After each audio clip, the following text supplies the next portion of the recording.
வணக்கம். முஸ்லீம் லீக் கட்சி தலைவர் ஒரு அறிக்கையை விட்டுருக்கிறாரு. இது ரம்ஜான் மாதம், அதாவது தேர்தல் ஆணையம் தேர்தல் அறிவிச்சிட்டாங்க.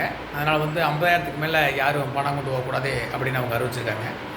அதுக்கு முஸ்லீம் லீக் கட்சி தலைவர் கேட்டிருக்காரு, ரம்ஜான் மாதம் நாங்கள் ஏழைகளுக்கு தர்மம் பண்ணுறதுக்காக பணம் எடுத்துகிட்டு போவோம், எங்களுக்கு அதனால் அதுலேருந்து விதிவிலக்கு அழைக்கணும் அப்படின்னு போட்டு அவர் கேட்டிருக்கிறாரு. அதுக்கு ஒரு சில தரப்பு என்ன சொல்கிறாங்கன்னா, இவங்க இதையே பயன்படுத்தி வாக்காளர்களுக்கு பணம் கொடுக்குறதுக்கு கபாலா பணம் கொண்டு வரக்காக இவங்க இந்த பிளான் பண்ணுறாங்க அப்படி மாதிரி சொல்கிறாங்க. நம்ம அதுக்குள்ளே போக விரும்பலை.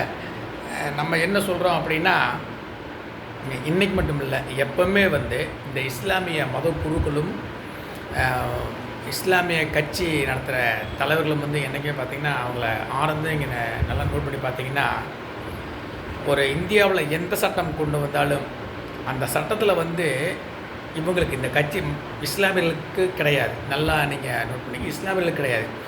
இந்த மத தலைவர்கள் அப்புறம் இந்த ட்ரஸ்ட்டை வச்சு நடத்துகிற முஸ்லீம்கள் இவங்களுக்கு ஏதாவது அதில் ஒரு பாதிப்பு வருதுன்னு தெரிஞ்சதுன்னா உடனே மதத்திற்கு துள்ளுட்டுருவானுங்க, குரான் துள்ளுட்டுருவானுங்க. இது இந்த சட்டம் இஸ்லாத்துக்கு எதிரானது, குரானுக்கு எதிரானது, இதை நான் கடைப்பிடிக்க மாட்டான் அப்படின்னு சொல்லி பண்ணுவானுங்க. இது நம்ம இந்தியாவில் நிறைய நடந்திருக்கு, நம்ம பார்த்துருக்கோம்.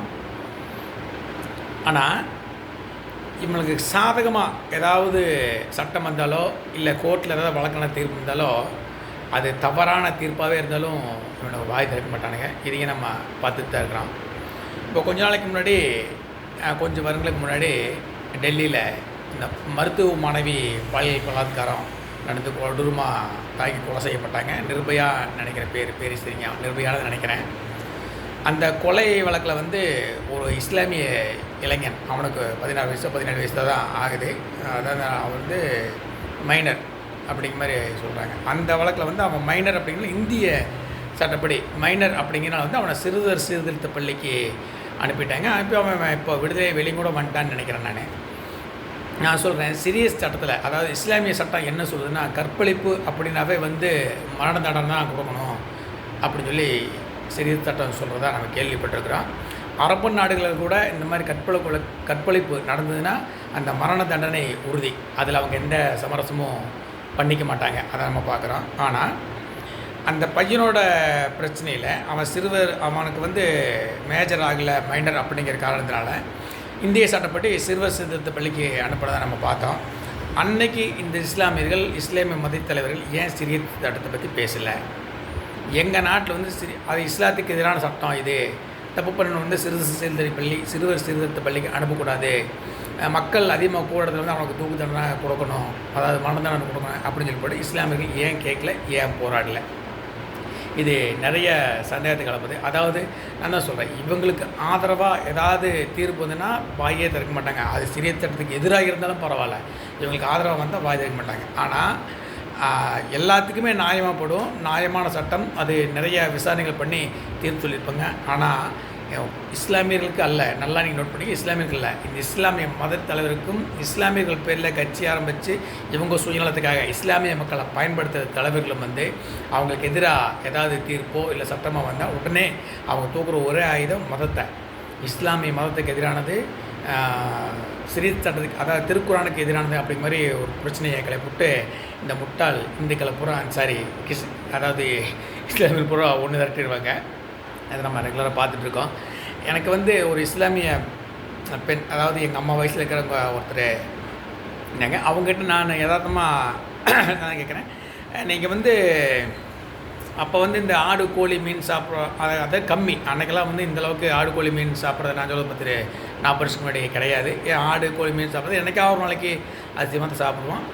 அதில் நம்ம வீட்டு பக்கத்தில் இஸ்லாமியர்கள் கொஞ்சம் இருந்தாங்க. அவங்க என்ன பண்ணுவாங்கன்னா, ஆடு கோழி சேர்ந்தால் வீட்டில் வளர்த்துற கோழியை பிடிச்சி பள்ளிவாசலில் போய் அந்த அஜரத்து அந்த மாதிரி இருப்பாங்க. அதெல்லாம் ஒரு காலம்னு சொல்லலாம். இந்த இந்து முஸ்லீம் வேற்றுமை இந்த மாதிரி பிரச்சனைகள் எல்லாம் இல்லை. இந்த இஸ்லாமிய அமைப்புகள், இந்த மதவாத கட்சிகள் என்றைக்கு இஸ்லாமியர் பேரில் இந்த ஜாதி கட்சி பள்ளி அன்னைக்கு தான் இந்த பிரச்சனையை அது உருவாச்சு. அது வரைக்கும் எல்லாருமே உண்மையாகவே இஸ்லாமியர்களும் இந்துக்களும் அண்ணன் பேர் தான் பழகிட்டு இருந்தாங்க.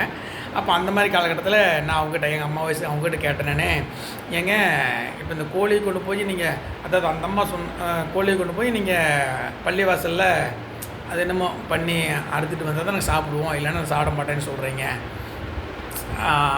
அப்படின்னு சொல்கிறீங்க. அது நம்ம பார்த்துட்ருக்கோம். ஆனால் வந்து மீன் வந்து செத்து போயிடுது, அதை நீங்கள் சாப்பிட்றீங்கல்ல, அது எப்படின்னு அந்த அம்மாட்ட கேட்டேன். அதுக்கு அந்த அம்மா ஒரு விளக்கம் சொன்னாங்க. எனக்கு அப்போ அது தோணலை. இப்போ வந்து அவங்களுக்கு தேவைப்படுற மாதிரி சிறிய சட்டத்தை மாற்றிக்கலாங்க, குரானை மாற்றிக்கிறாங்களா, இஸ்லாமை மாற்றிக்கலாங்களா அப்படிங்கிற ஒரு சந்தேகம் வருது. அதுக்கு அந்த அம்மா என்ன சொன்னாங்கன்னா, அது உண்மையாக பொய்யா திருக்குறள் அப்படி இருக்குதா அப்படின்னு எனக்கு தெரியல. அதாவது வந்து அல்லாஹ் வந்து ஒரு காலத்தில் வந்து எல்லா உயிரினங்கள் மேலேயும் கத்தி வீசினாங்க. இது எனக்கு தெரியாது, அந்த அம்மா சொன்னாங்க, அவங்க முஸ்லீம், அவங்க சொன்னாங்க கத்தி வீசினாங்க. அந்த கத்திக்கு வந்து எல்லாமே வந்து எல்லா உயிரினங்களும் வந்து அந்த கத்திக்கு பணிஞ்சிட்டாங்க. அந்த கத்தி வந்து அவங்க மேலே பட்டுருச்சு, அவங்களெல்லாம் வந்து அல்லாஹ் மன்னிச்சு விட்டுட்டாரு.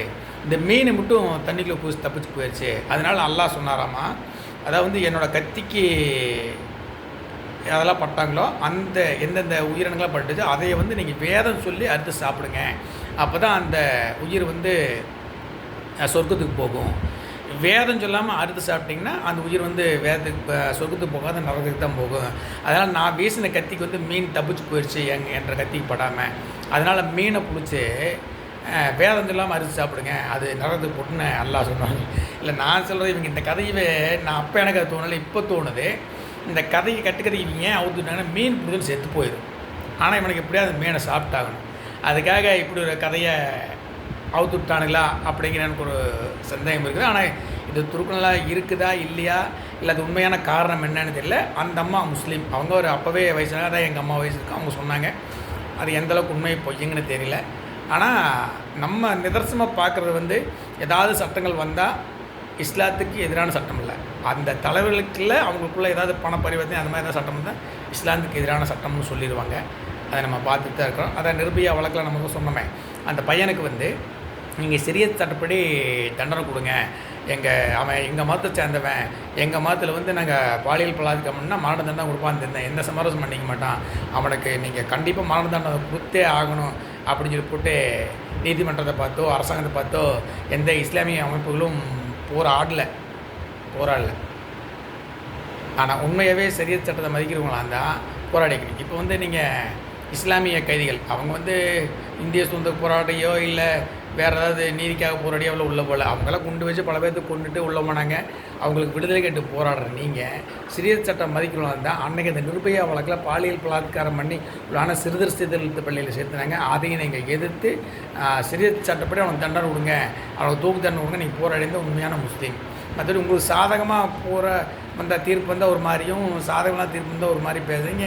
நீங்கள் எந்த அளவில் நீங்கள் இஸ்லாத்தை மதிக்கிறீங்க, எந்த அளவில் குரானை மதிக்கிறீங்கன்னு எங்களுக்கு ஒன்றும் புலப்படலை. அது ஆண்டவனுக்கு தான் அல்லாவுக்கு தான் தெரியும். ஜெய்ஹிந்த்.